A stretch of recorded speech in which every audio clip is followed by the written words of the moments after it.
So I would say to whoever, if you just want to sit on a root note for your entire evening for 3 hours at a trot, just do it, but do it with heart. Do it like it means something. Do it because it gives you joy. Because if music doesn't give us joy, then there's no point listening to it or playing it.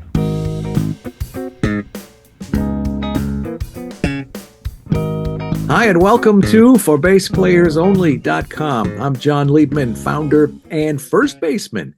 If you've ever wanted to learn bass, you should know that right now there are thousands of people inside the For Bass Players Only community, a lot of them over 50, and they are learning bass, having the time of their life playing music that they love.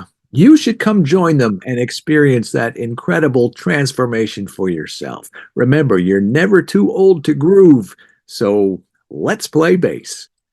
My guest this week is Andy Hodge. Andy has been described as one of the most versatile bass players in the UK. He's played in every kind of musical situation you can imagine, from live shows to studio sessions, Broadway musicals, they're my favorites. Yes, including That'll Be the Day and We Will Rock You, and most recently recording with Downs Braid Association with Chris Braid and Jeff Downs. My first interview with Andy on ForBassPlayersOnly.com was way back in 2011, so I'm hoping it's not too soon for a follow-up interview. Hello, Andy. Welcome back. Hi there. ForBassPlayersOnly.com. Good to be here.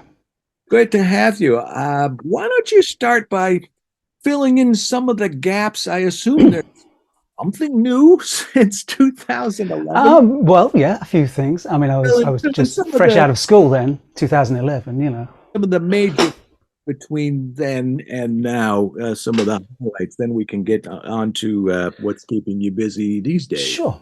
Okay. Well, I stuck with the We Will Rock You show in various guises. I did some of the European tour, I did some of the arena tour, I did quite a lot more in the West End. Excuse me. The West End, I was surprised to remember, but my Facebook told me today, the West End show that I was in finished almost exactly 10 years ago today, which is just where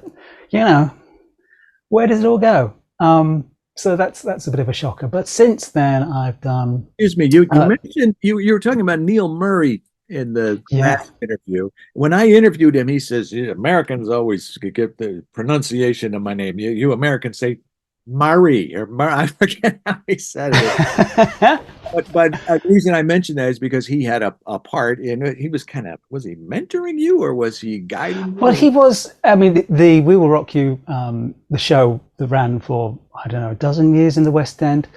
Brian May himself put together, and with Roger Taylor, put together the band they wanted, the bespoke rock band, to start it off with. They didn't know whether those guys would stay there for long, the caliber of them, who would expect it. But Neil and the likes of Alan Darby and Laurie Weisfield and Tony Book on drums, they held on to those chairs, as we call them here, for the entire run of a dozen years or more. So it was always their chair, and myself and countless others became the deps or subs in that situation. So yeah, but it wasn't just a reading gig, it wasn't just a rock gig where you just go in and play the charts. It was a situation where Neil initially was trying to sound as much like John Deacon as he possibly could. And then anyone that came in to do the chair had to sound as much like Neil sounding like John Deacon as you could possibly be. So it was a case of almost Chinese whispers, but the whole point was the musical director would say, that's too much, that's not enough for any situation. But yeah, it was all almost learning by rote. So the wonderful John Deacon parts became the Neil Murray parts, became the Andy Hodge parts. I'm listening to this and I'm thinking, so are you talking about a meticulous choice of gear and equipment and amps and...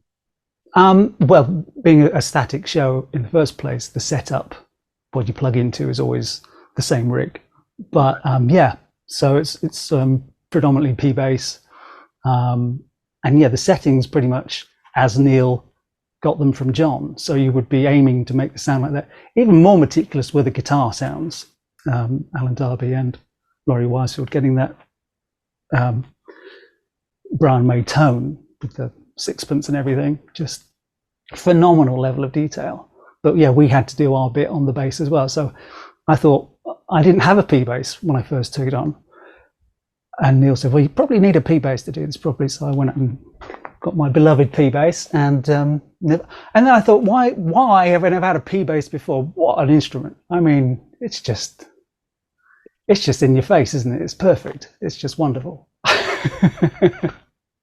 But you mentioned John Deacon a couple of times, and I have this sense that he just kind of didn't really want to get too involved, maybe at the beginning. But what is the story with John Deacon and his involvement or lack thereof with? I think with the demise of Freddie, obviously they kept the show rolling with Queen for a while, but he was just, I don't know. I've never met the guy. I wish I had. I think he's wonderful. His bass parts are just the best. But I don't know. He certainly took us a huge step back, particularly when the show became the monster that it became.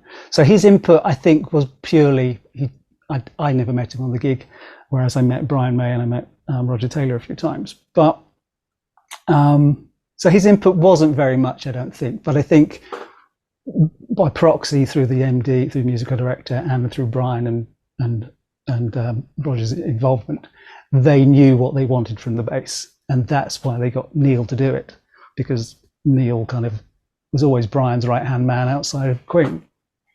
So I think they put it in safe hands. People that understood Queen's music and where the tone came from and where the feel came from were the people on their lists. Does that mean he didn't really want to be involved, or is he doing something else, or is he just... I couldn't speak for him, really. I mean, the little we know about John in the last 20, 30 years. That says a lot right there. That knows a lot about what's... See, I kind of think of like Bill Wyman's his photo studio and his little big collections and all that stuff, and you never really... he doesn't really...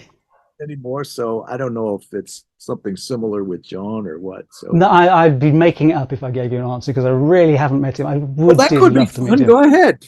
You see, he wrote all these things on the piccolo, and he wasn't a bass player at all. He just mimed. Yeah, it's all true. So what are some other highlights from the last 13 years in your... I would say I was doing a tour with an Australian guitarist called Jeff Aitchison, who has toured in the States. He's an amazing guitarist. It's wonderful, and it's a lot of jamming, basically. He's got some great songs, but they're vehicles for mucking around. So that was great. So I've done a few tours with him over here. Unfortunately, he hasn't been back since before the pandemic, but we live in hope, because he's just a wonderful guy and a lovely guy to work with. But on the back of that, I came off the first tour I did with him, and I thought, well, what am I going to do now? And because it was, the book falls a bit empty once in a while. And then my wife, Maria, who does a bit of band management, as we mentioned before this conversation, got a call from Jeff Downs saying, we're putting, me and my friend Chris Braid, we've done a few albums together, trying to do more of a band situation rather than a production situation. And we can't use such and such because he's working with the other side of Yes. And we can't use Thingy because he's out on tour. And we can't do this. We just need someone to put some bass down on this track. Who do we know? And Maria said, give it to my husband. Get him. He's got nothing on his books for a week. Send it to him. So they sent it to me, and I listened to this prog-ish track. It was like 18 minutes of beauty, and I thought, well, I have no idea where I'm going with this, but I sort of locked myself away for 48 hours, sent it back to them. It turned out it was my audition tape, and I'm on my 4th album with them now, and it's wonderful stuff. I love it. I really do. Great musicians, great songs, great production. That's got to be the highlight forever, really, I think, getting involved with those guys. People I met Jeff about 20 years ago in a studio in South Wales. He just happened to be putting some tracks down, and I was. And I was there for 3 days, and we bumped into each other a couple of times. And there was a bass guitar hanging on the wall, and I thought I'll give that a go. It was a Washburn AB40, an acoustic thing, and it was just hanging there. And I tried it, and 3 days later they had to wrestle it off me because it was such a beautiful thing. And Jeff always remembers that, and that's kind of our first meeting point, was me in the studio glued to this bass guitar. And then 10 years later we met up again and being good friends. He was actually the best man at my wedding to Maria. So we became very good mates. And that's the Downs Braid Association. I don't know whether I name checked it there, but with Jeff Downs from Yes and Asia and Bubbles and rock music generally, really. And his writing partner in that is a guy called Chris Braid, who is, well, a production writer from this country, from Warrington in the north. And he moved out to California, and he came back to London during the pandemic. And now he's heading back your way. So he's going back to California in the next few weeks, actually. But yeah, Downs Braid, Chris Braid and Jeff Downs. Chris most notably works with Sia and Beyonce. He's done production tracks for Paloma Faith, and there's a long list. I should have written it down. Lana Del Rey. Goodness knows, lots of people. Big league stuff, and every now and then I get a session through it, which is nice. Very nice. The first thing I did for him was Kate Pearson from the B-52s. That really appealed to my earthier side. That was good. Get the pick out, hit this hard. So there's some highlights. Oh, and through Chris, I don't know if you have Mark Almond from Soft Cell. It's a big pop name from the 80s. Mark Almond. Yes, I remember him from the 80s, and he was half of a pair, a duo, wasn't he? With Soft Cell. Okay, Soft Cell was the band. There were two guys, though, wasn't it? Yeah, there's two guys, but he also did had a hit with Gene Pitney, of all people, in the 80s as well. But yeah, he's doing some great stuff, actually. He's quite into his prog, so I think that's where the connection is with Chris, prog and pop together, which is kind of Downs Braid in a nutshell, really. But yeah, the Mark Almond stuff. We did a month before the pandemic hit, Mark Almond released an album that I was on with Chris Braid, and we did one gig at the Royal Festival Hall on the South Bank in London, and it was just the biggest, best gig I'd ever done. 3,000 people, the light show from heaven. It was just wonderful. And then, the world shut down and things went a bit sour. So, but yeah, things are, I'm sure you're finding things have picked up quite well recently since the pandemic. How's it been for you with everything? Well, I work in a room, and my wife works upstairs. I work downstairs. We text each other and we call. We'll bump into each other in the kitchen sometimes, but no, I mean during the day, during working hours. So it didn't really affect my schedule. A lot of the things I did during COVID are things that I would have done anyway with my online business. The big component, and I'm up to over 850 bass player interviews now. Wow. And a lot of people have been every single week since June 15th, 2009. I've never missed. Incredible. That's amazing. I didn't set out. Well, it's good to be back. Didn't set out with that. No, but that kept going. And then I got pretty good at Zoom, I think. And what I'm getting at, the reason I brought that up is because a lot of people told me they used that time during COVID to really focus on writing, and we can't tour. We're not doing what we used to do. So I wrote all this stuff, and nowadays you can live, and all that stuff that wasn't even a fantasy back in the 80s or even the early part of the 90s. So so in that sense, it hasn't really affected me. I did take on a handful of private students in like May of 2020, which I hadn't done for a long time. I thought I was going to do it for a month, and a few of them hung on for like 2 years, 3 years. I got to know them, and it was great for me Yeah. too, because I hadn't taught privately in a long time. Yeah. Great when you can actually get that feedback, not just from the teacher to the student, but from the student to the teacher, and it helped me Yeah. conceptualize my courses and my bass instruction resources. So, Mm. yeah, But that's sorry, I completely have that situation now myself. I hadn't done teaching for a long time, but the whole Zoom or Teams or whatever just all brought it together. And I do quite a lot of work online myself now. And as you say about people writing during that period, DBA put 2 albums together in the first 2 years of lockdown.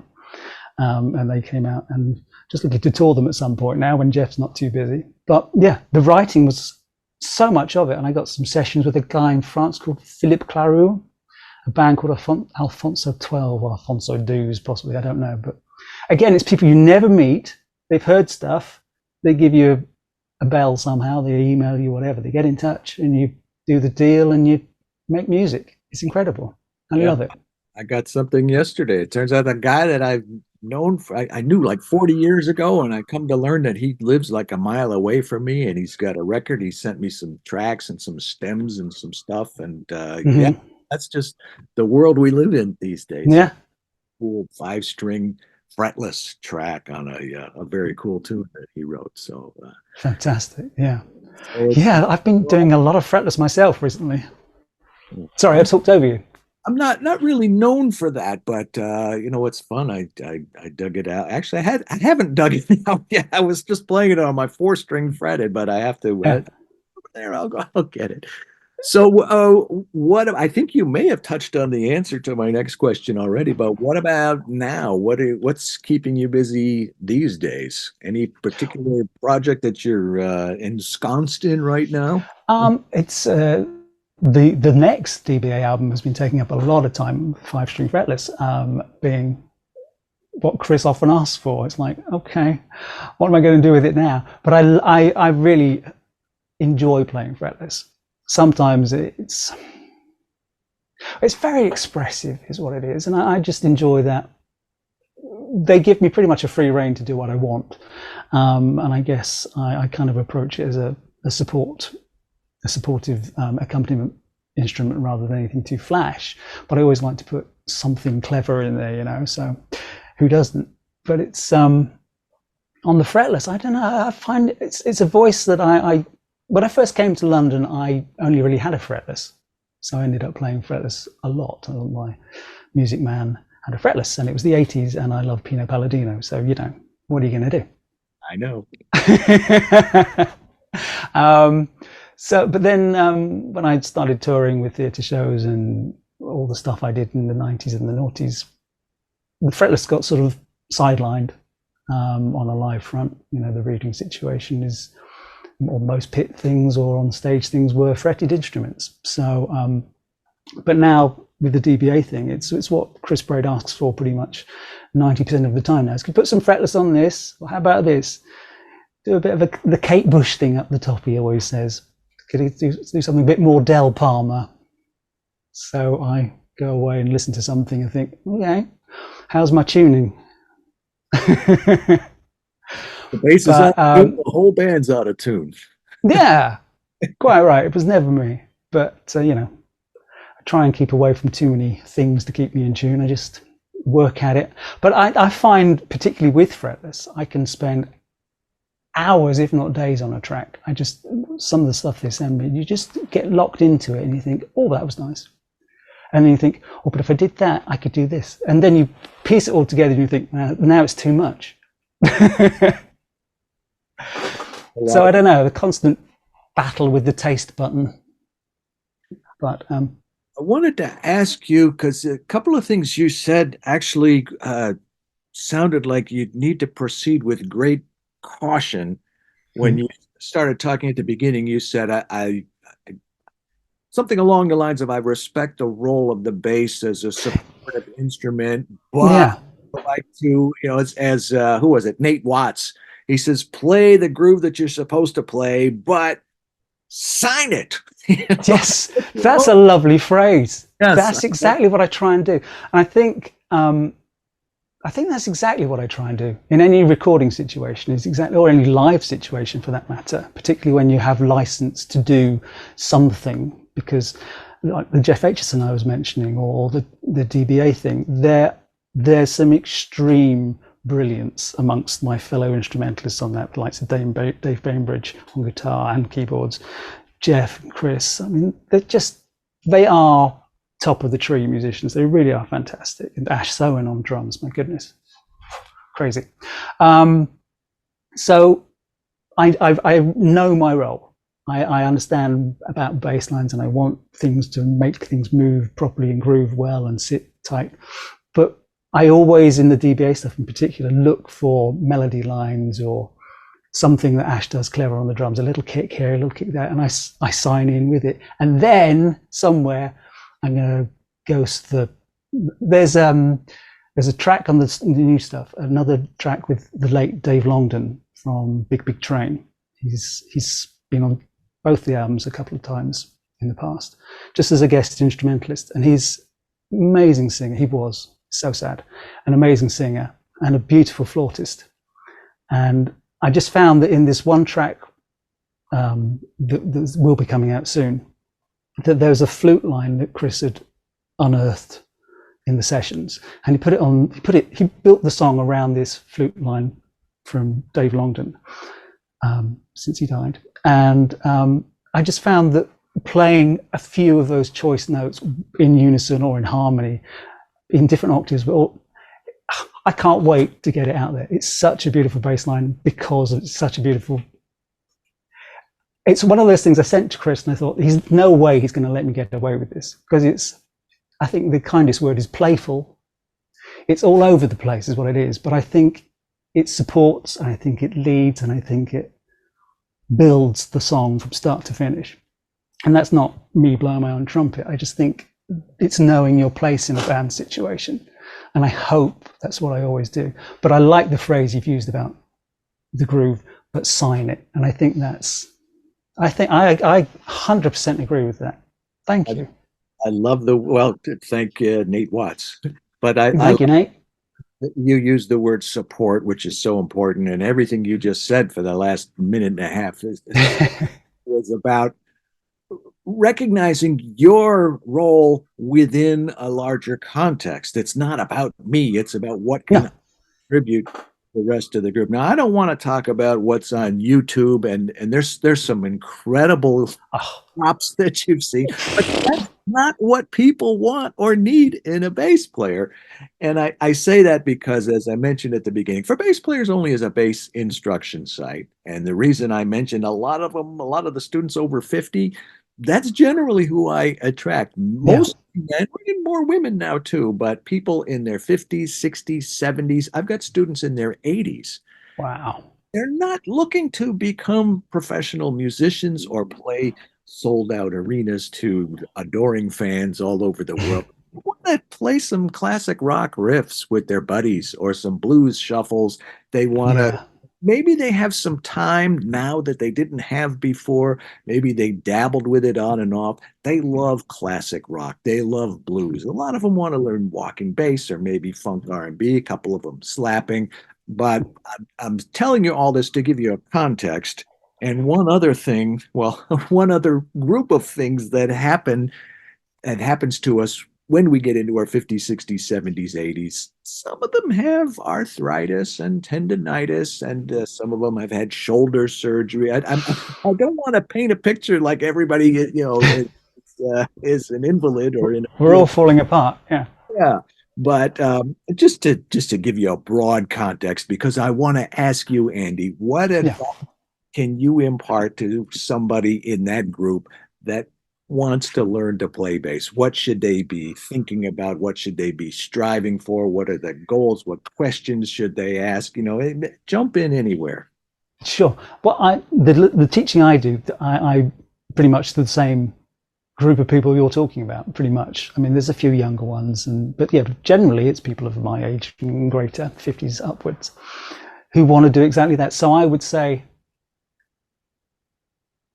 play the music you love. That should be where it all comes from, really. I think you've got to enjoy the music you want to play is the music you listen to. So that's a good starting point. If you're playing with your buddies, then that probably widens the scope of what you're going to play, because you're going to enjoy the situation with your mates. You're just going to. It's a nice social thing to do, I think, at that age, or for the reasons you've just outlined. If people want to do it for fun, but let me say again, it should always be for fun. I think to go into a career in music, just to expect to get rich, for one thing, or to expect it to be, if you don't love it, then there's no point. So I think to the age group and the people we are teaching, then I think we have to make them realize how important it is to love the music you play. So always play the stuff that you like. Always play with people that you like. Always play in situations that are going to make you feel good. Because, life is too short, especially when things start aching. Oh, goodness, I'm 50 something now. Everything aches at some point during the day. So, I would say focus on the stuff you like. And however technical that may be, if you get off on it, listening to it, then, that's the important thing. I can talk about the technical side of things forever, because it gives me a buzz. I can sit here, and I do, playing my scales over and over again. I mean, I've learnt my scales half a century ago, for goodness sake, but I still love sitting here and working out fingerings and playing different ideas and working in different groupings and goodness knows what, all these mind-boggling mathematical things, really, basically permutations. But I love it. So I would say to whoever, if you just want to sit on a root note for your entire evening for 3 hours at a trot, just do it, but do it with heart. Do it like it means something. Do it because it gives you joy. Because if music doesn't give us joy, then there's no point listening to it or playing it, I don't think. Have I ranted enough now? Oh, great. And I'm listening and I'm thinking that is such an advantage that those people have, only having to play music that they like, because as professional musicians, that's not always the case. And it's like, oh, this is, but I don't like this song, but I always played it with a smile. I always did the best I could. I always played it with a great attitude, Yeah. Now, I totally agree with you. You play it with the best attitude. You play it as best you can. We all have songs we don't like very much, but we are professional musicians and we get on with it and we do it. And if we don't do it right, we do it again. So we do get it right. If we're in a live situation, we walk away, wish we'd done it better.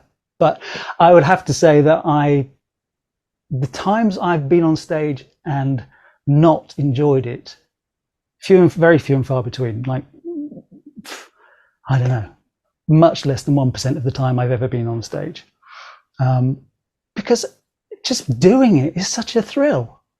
I just love playing music. I really do. I really do. The people you play with too. You could say the same thing about people who work in an office. That's if they don't like the people there, then they don't like going to work. But when I was like on the scene as a local musician, and when all the acts would come to town and I would play the bass, I had better chemistry with some conductors than others. And you just gotta, some people are really jerks, You know what? I show up, I play the bass, and I do the best I can, and I go. That's a good lesson that you just imparted there. So I thank you for that. One other thing I wanted to comment on: you talk about playing your scales. Sometimes I would get a little bit afraid to put too much of the technique and the scales and the theory in front of people, but I find that more and more of them actually want it. They want to learn the theory. It's something that I always thought people were afraid of. Oh, theory, all the rules, all the notes and everything.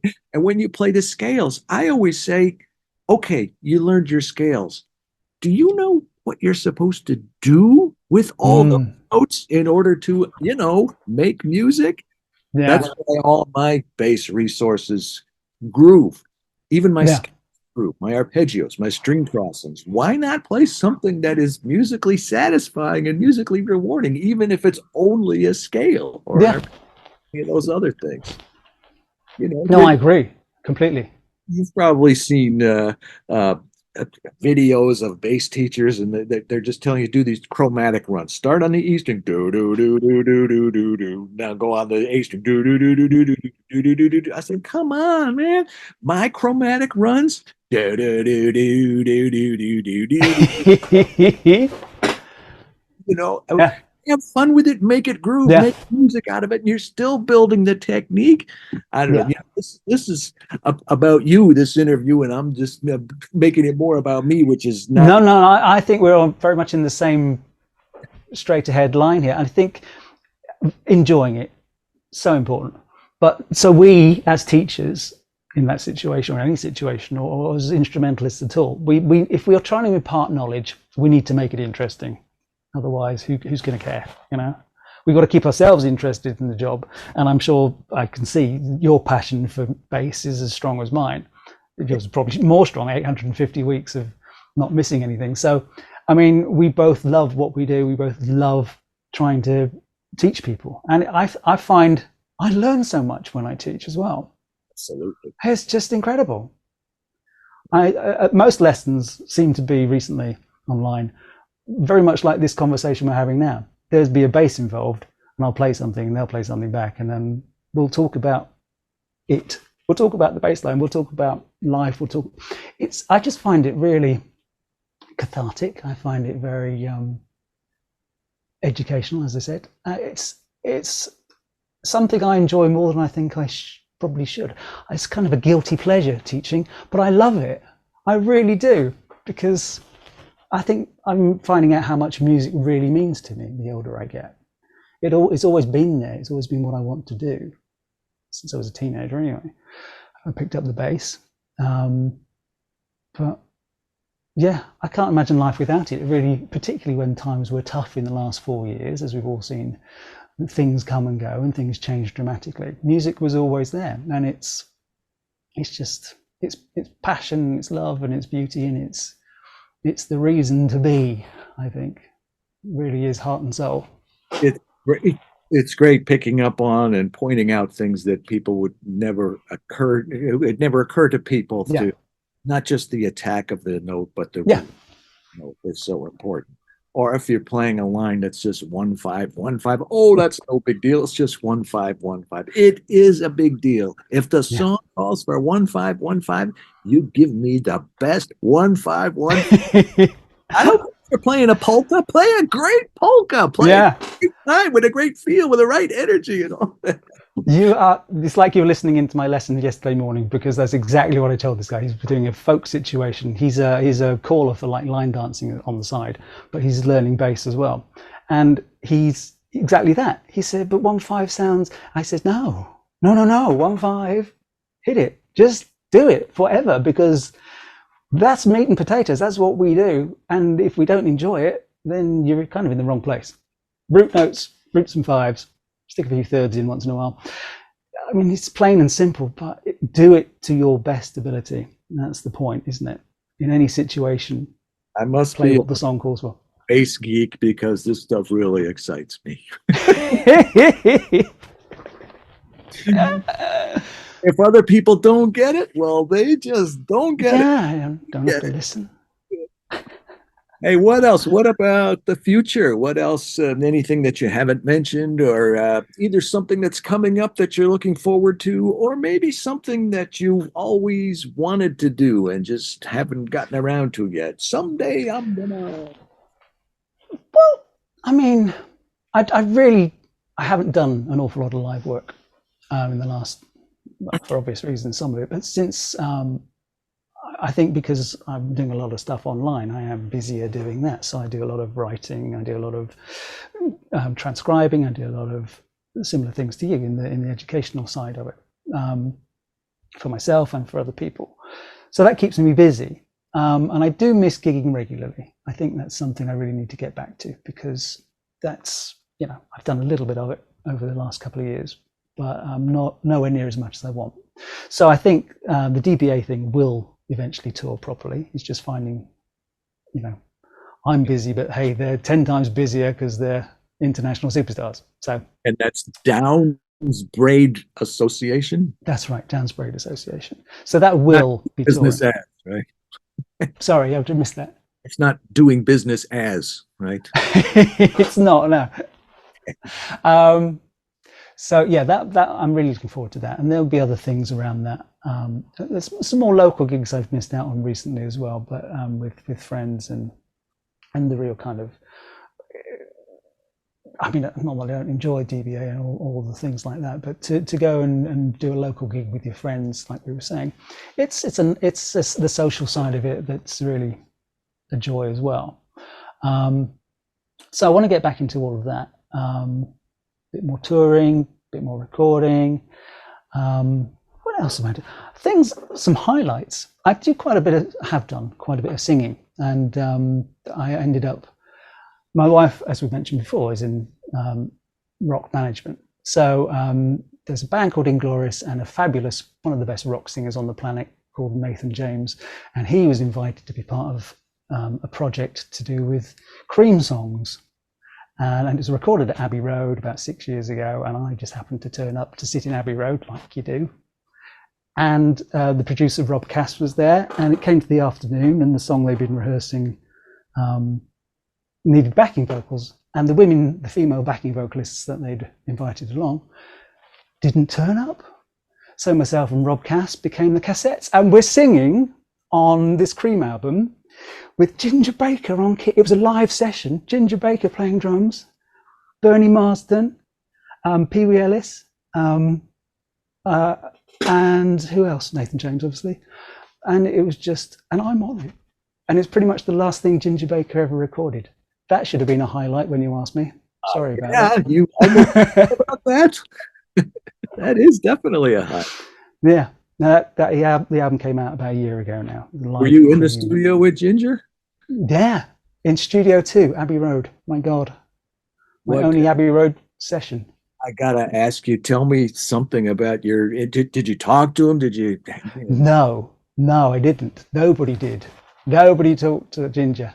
Everybody rehearsed all morning, a couple of songs. Sweet Wine is the one I ended up on.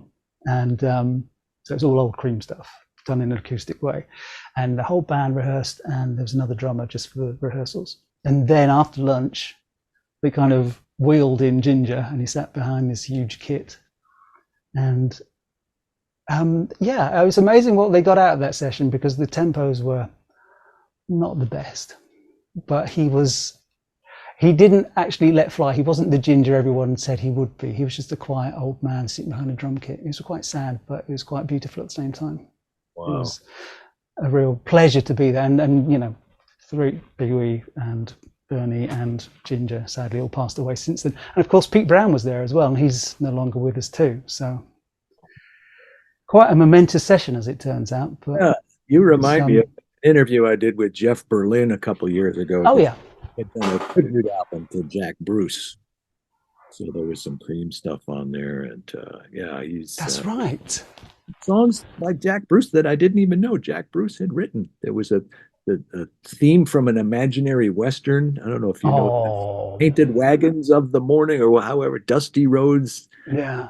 Poetic stuff. I was like 10 years old, and I was at camp away, and the older guys with the guitars, and I used to say, "Hey, play that Painted Wagons song." So I never knew Jack Bruce wrote that. Jack Bruce, yeah.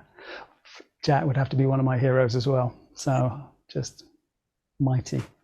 So that was a real privilege. Yeah, I'm sure. Can you top that? Anything else you almost forgot about? That's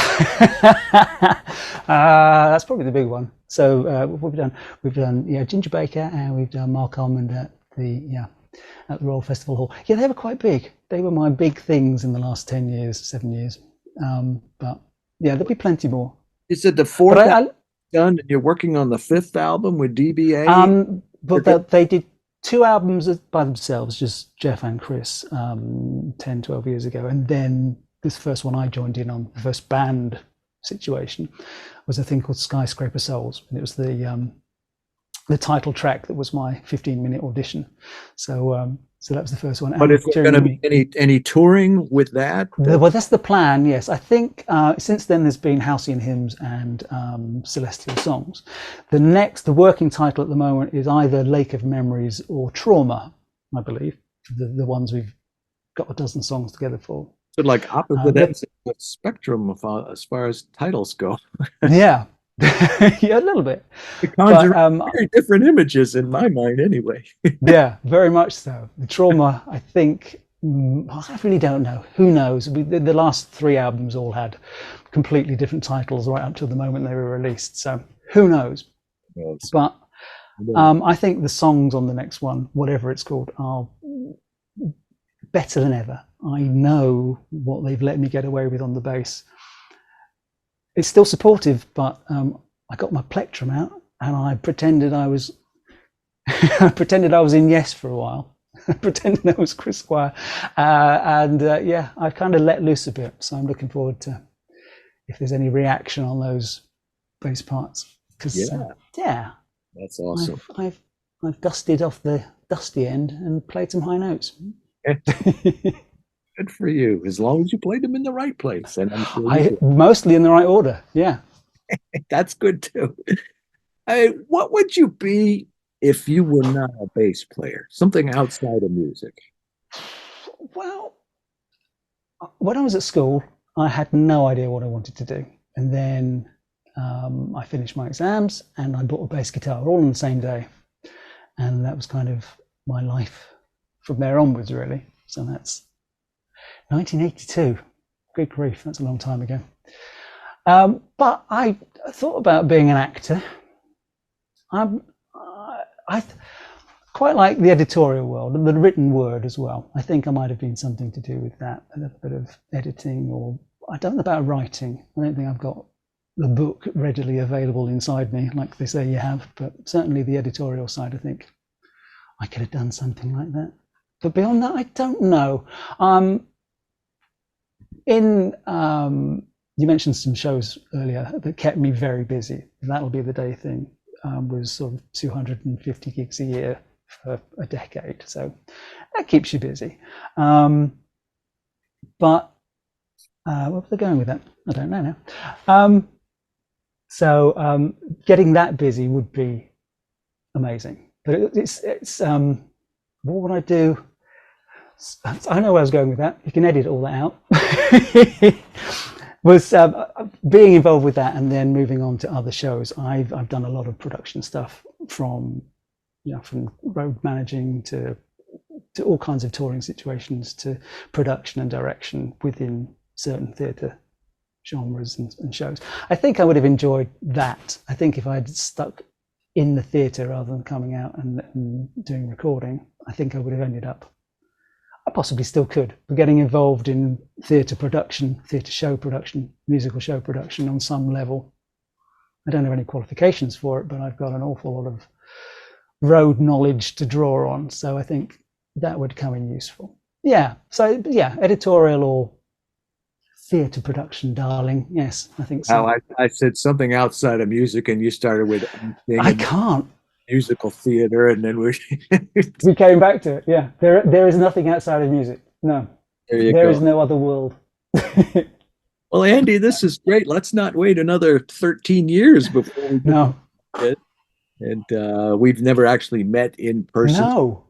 Look forward to that as well when the time is right. My wife and I like to get over to England, and we have. Oh, that would be nice. Yeah, we've been over there about 4 or 5 times. We used to go to the London bass guitar show, and the first time I said, I got it, I worked it out. We're going to the London bass guitar show. She was on the phone, right? And there was a pause. I said, hello? Yeah, what's the matter? And she said, well, we can't go to London without going to Paris. Quite right. This beautiful trip. We went to Paris, then we went to London, and then we've been to London enough where we have some of our favorite restaurants in London. So yeah, we like to do that, and we did some. We went to Ronnie Scott's one night to see Ravi Coltrane, and that's not really her thing. I'm looking at the menu, fine imported whiskeys. Jack Daniels, Jim Beam, from Kentucky and Tennessee, these, well, I guess in England, those are important. But she got me back because a couple nights later, we went to see Mamma Mia at 2.5 hours of ABBA music, which is not really my thing, but that's what. And she was upset because at the end, the big dance scene on stage, the audience was standing up and she couldn't see over them. So she was, Oh, yeah. oh, Anyway, getting off track here, but I wanted to thank you so much for sharing the stories and the wisdom and the great insights about playing bass, learning bass, and the important that are included there. And much luck and continued success to you. well, thank you. If you ever get over to the U.S., by all means, let me know. Wow. As I mentioned with the various things Jeff's touring with, and my wife being involved with the management, there's a strong possibility that we might just get to do that this year. So that would be lovely. Yeah. I was going to say, what year did you go to the bass show here? Or years did you get there? 2015, 16, 17, and then I think we took off a year, 18, and we went back in 2019.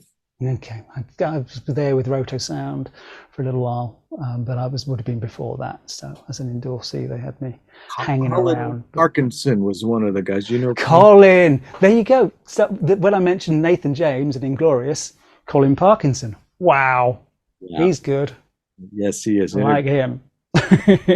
Hung out with Jason Howe and his wife, lovely people. Lovely Jason, yeah. Exactly. Yeah, it was great. Yeah. Now I feel like I'm being interviewed. This is fun, but I think we'll end here. And thanks again for it's a pleasure. Really nice to talk to you, John. See you soon. You're watching ForBassPlayersOnly.com. I'm John Liebman, founder and first baseman. If you've ever wanted to learn bass, you should know that right now there are thousands of people inside the For Bass Players Only community. A lot of them over 50. And they are learning bass, having the time of their life, playing music that they love. You should come join them and experience that incredible transformation for yourself. You're never too old to groove, so let's play bass. Thanks again to my special guest, Andy Hodge. That's your sister. Andy Hodge. I've had worse. You all right here next week, same time, same place. In the meantime, let's play bass.